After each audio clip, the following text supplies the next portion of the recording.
Hi, I'm Marc Sumner, CEO and founder of Robertson Sumner. Welcome to the Channel Chat podcast, where we will share learnings, best practices and failures with some of the biggest names in the IT industry. Today I had the pleasure of Stuart Fenton from Quantiq in the virtual Channel Chat studio. I've had some great advice from Stuart over the years myself, but what I particularly liked about this session was his advice on remote working and how to effectively manage meetings. So sit back, listen and enjoy. There'll be a lot of companies out there, Stuart, me being one of them, but weren't ready for home working at all and weren't ready for flexible working, etc. Do you think now, with what's gone on, this is going to change exactly how we're going to work in the future? Do you think people are going to have to embrace flexible working completely? I think more people will get used to flexible working, and that's kind of employees as well as companies as well, and therefore will probably allow it to a greater degree. I don't think it will return back to exactly how it was. I would imagine a lot of organizations have looked very hard at their business continuity plans. Most people document them. I mean, we certainly did. When we made the decision, we were sort of, I suppose, less than 5 hours. We said, right, we're all going to work from home. This is what we were going to do. We have a lot of remote people anyway, but there's a certain number of functions that are in the office, and we had a process to redirect the post, and I think less than 5 hours we were 100% remote. A lot of organizations simply talk to their business continuity plans and don't have them. So I think what will happen more likely is people will be more prepared for things like this in future, whether that's remote technology or video conferencing or other, and they'll probably permit it more as well. I was speaking to our bank yesterday, and he was sharing with me this story about they're not really good at implementing technology. I won't say which bank, and he said that, but within 10 days, they had implemented Zoom worldwide. And this is hundreds of thousands of employees. Wow. And implemented it for all their remote meetings. And, obviously we use Microsoft Teams. We're a Microsoft shop. Zoom's a very good product as well. But in 10 days, a worldwide rollout, which would have been unheard of for an organization like that. So I think most of these organizations, are clearly adapting for sure. And they should. Yeah. In terms of managing people remotely, now there's going to be a lot of companies out there, again, me being one of them, that have never managed people remotely. We've always managed people with KPIs in-house, etc. We can see activity. How would you advise people that have never managed people remotely to sort of get the best out of them and almost have something where they can actually manage people remotely and they've never done it before? Well, you talk about KPIs. I think everybody in every role should have some notion of what success looks like. So there should be some productivity metrics. What does success, what does good look like, and how does that get measured, and how frequently that gets measured. And whether they're remote or in the office, those metrics should be visible. And if they're not visible, there's something wrong with your metrics or your measurement processes. So it shouldn't matter where they are in order to be effective. Then the other thing is the cadence of how do you manage people remotely. Most people I know who are in management roles don't actually have a management system. And by that, I mean the process of a cadence of regular one-to-ones or team meetings and a team meeting with an agenda and such like. Yeah, no, well, we certainly don't. It's certainly proving harder now. We're doing it on Zoom, etc., but it's proving much harder now to manage. But it's something we weren't prepared for at all. Do you think, with the speed of how it happened, it's caught so many companies on the hop now that they're scared to how to adapt, because they maybe don't even know the technology, how to actually implement it into their business? I think most IT departments understand the technology and use it. I believe a lot of organizations use it. They just don't use it throughout their organization. It's not ubiquitous. So I think that the technology itself and knowing how to use it is fine. The issue then is more the behavior. How do you set up a meeting? How do you manage a meeting that's remote? How do you manage a meeting that's on video? and it comes down to the same things. Do you prepare for the meeting? Is there an agenda? Is somebody coordinating and managing it? So there's a meaning to the beginning and the end, and the content that you're going through. What are the outcomes you're expecting from the meeting? Is everyone getting a chance to say their thing? That should be the case with most meetings. I think famously, I think it was Jeff Bezos who turned around and said that, a meeting shouldn't have any more people than the slices of a pizza or something. And therefore you can have a meaningful dialogue around the table. And I think there's a lot to that. Team meetings should be, relatively small, and everyone gets a say. And if they don't, then they probably shouldn't be in the meeting, unless it's more of a webinar or some kind of town hall type meeting. You just need to be a lot better at managing the meeting and preparing for it. Most people go to a meeting with a white sheet of paper and unprepared, and that's the person who's holding the meeting as well as the attendees. If that's the case, just don't go or don't have it. Get that cadence of knowing how to manage a meeting, and therefore whether you're doing it, it's more difficult to do it online, but if you do it online, it's a better experience.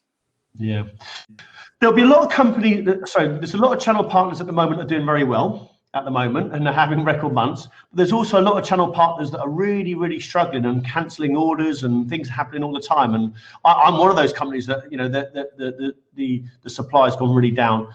How do you think companies like ours and other channel companies can carry on prospecting, thinking actually by the time I come back in maybe August or September, I won't have a funnel, I won't have a pipeline at all? So how can they carry on prospecting without making people angry? Because most people aren't going to be really wanting to discuss installing HMI software or whatever it is when this is going on at the moment. So how do you think people can still engage and prospect in this environment? But you're quite right. The organizations that are doing very well at this moment are the organizations selling webcams, mobile technology, Zoom, all of the above, and implementing and managing them. Anyone who's an expert in Office 365 and Teams right now will be very busy. Organizations that are dealing with like yourself, which is placing talent, and ours, which is kind of big implementations of complex systems as well as smaller systems right now, we do face the same challenges.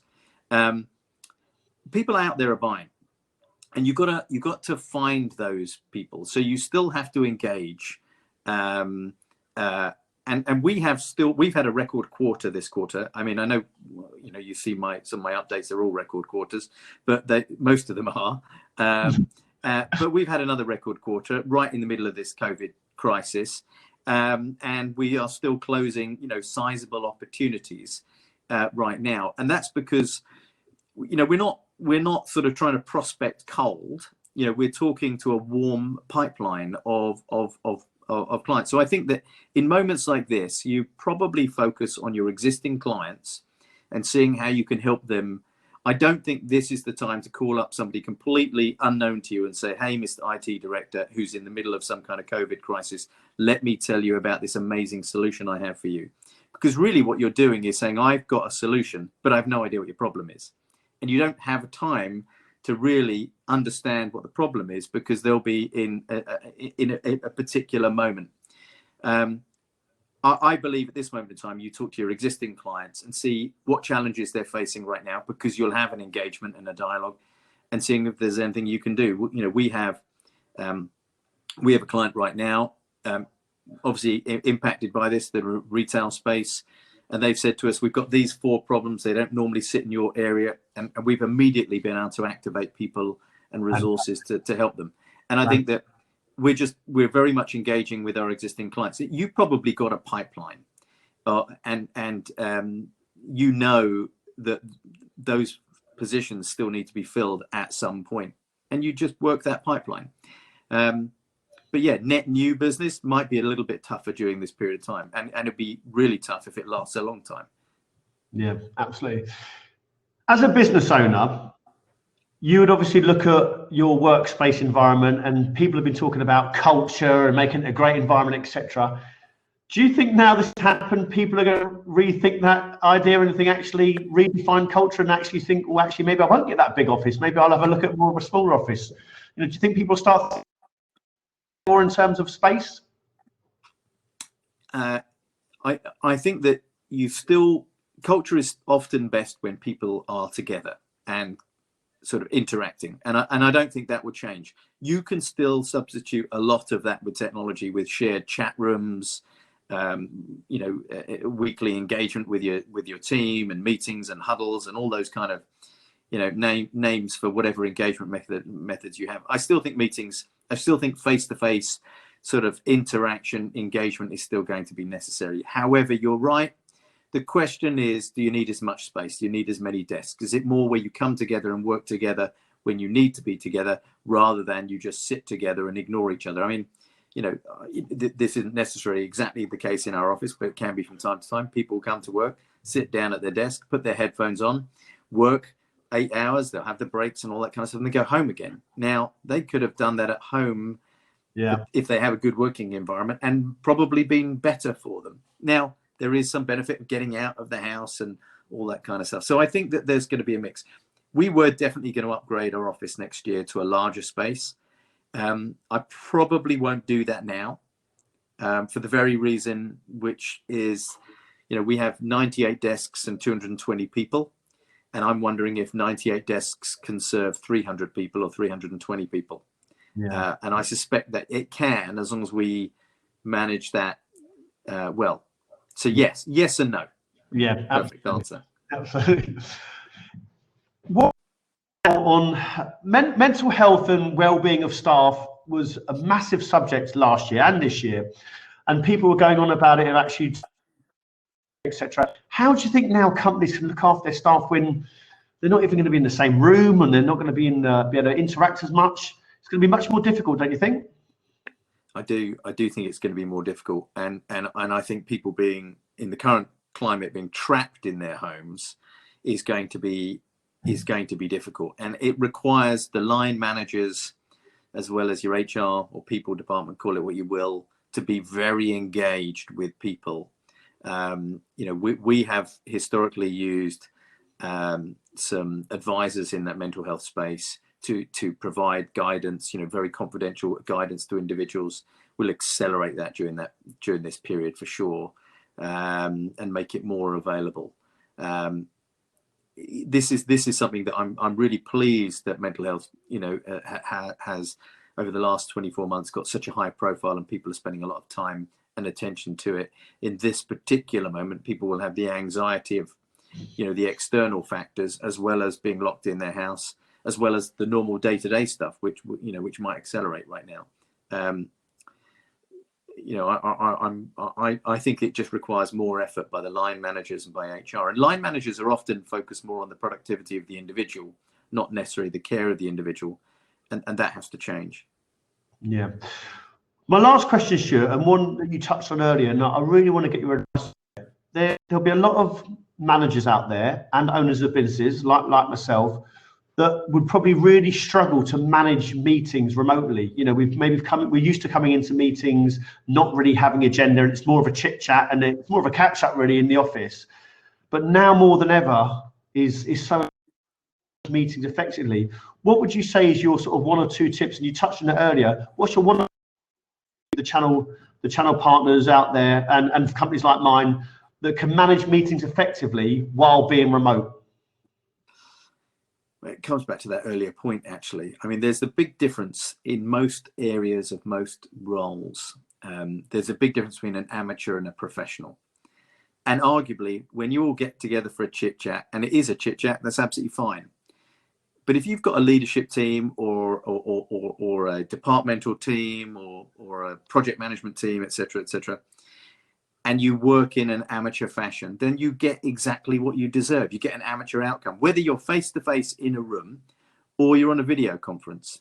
And obviously, I don't want to criticize you, Mark, but take it any way you like. But I think that if you're going to have a meeting, make sure that there's a purpose, make sure someone's running that meeting, there's an agenda. It doesn't take long to put those things in place. Document any keynotes or outcomes or actions from that meeting and hold it to time, ensuring everyone gets a say. Management in general is a profession that people believe that you get promoted to be a manager and it's a title. It isn't a title. It's a job. It's a role. It's a set of responsibilities.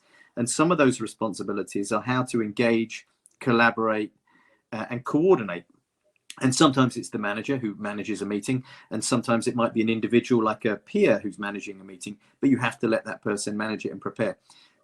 You know, people have used the 7 Ps in the past in management training lessons in the past, but and I won't bore you with it, but it ultimately comes down to preparation. You know, if you prepare for something and you know what you're trying to get out of it, or you hope what you're trying to get out of it, it will be effective. And that's what you need to do with a one-to-one with somebody, as well as a team meeting. And if you're not doing that, then you might need a little bit of guidance. And you know, people are often in management roles with never having any management training or management coaching. And for you, Mark, I could advise a couple of people who might be able to help you out anytime. I definitely need it. That's why I'm doing it. There's no chance of me being successful being management. That's for sure. Yeah, thanks so much, Dan. Thanks for joining us and listening to another episode of our Channel Chat podcast. If you've enjoyed what you've heard and are listening on iTunes, please could you give us a review and subscribe in order to get the newest episodes as soon as they're released. Otherwise, as always, we release an episode every Thursday at midday, so hopefully you can join us then.